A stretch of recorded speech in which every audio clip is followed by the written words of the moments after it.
ನಮಸ್ಕಾರ ರೀ. ಸಬ್ಬಕ್ಕಿ ಅಥವಾ ಸಾಬುದಾನಿ ಒಗ್ಗರಣೆಯನ್ನು 5 ನಿಮಿಷದೊಳಗೆ ಯಾವ ರೀತಿ ಮಾಡೋದು ಅನ್ನೋದನ್ನು ನೋಡೋಣ ಬರ್ರಿ. ಸ್ವಲ್ಪ ಸಾಬುದಾನಿ ತೊಗೊಂಡೇನ್ರಿ. ಇವು ನೆನೆದ ನಂತರ ಜಾಸ್ತಿ ಆಗ್ತಾವ್ರಿ.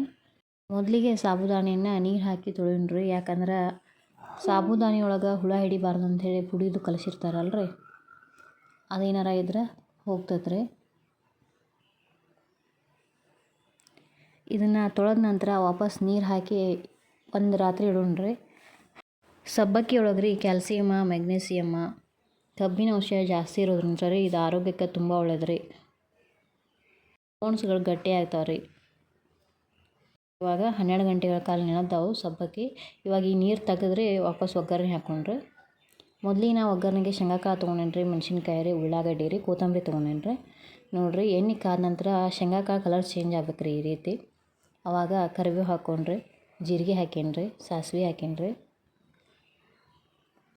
ಇದಕ್ಕೆ ಮೆಣಸಿನ್ಕಾಯಿ, ಈರುಳ್ಳಿ ಹಾಕ್ತೇನೆ ರೀ.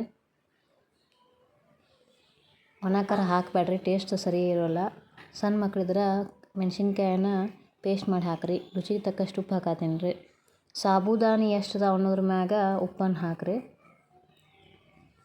ಅರಿಶಿನ ಹಾಕೇನ್ರಿ.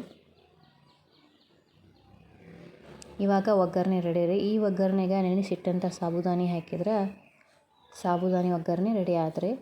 ವಯಸ್ಸಾದ ನಂತರ ಬರುವಂಥ ಸಮಸ್ಯೆಗಳ ರೀ ಆರ್ಥೈಸಿಸ್ ಮತ್ತು ಸ್ಟಿಯೋಫೋರೋಸಿಸ್ ಸಮಸ್ಯೆಗಳಿಗೆ ಸಾಬುದಾನಿ ರಾಮಬಾಣ ಅಂತ ಹೇಳ್ಬೋದು ರೀ. ಒಪ್ಪತ್ತಿದ್ದಾಗ, ಉಪವಾಸ ಇದ್ದಾಗ ಈ ರೀತಿ ಒಗ್ಗರಣೆ ಮಾಡಿದ್ರೆ ಆರೋಗ್ಯಕ್ಕೂ ಒಳ್ಳೆಯದಾಗ್ತದೆ ರೀ.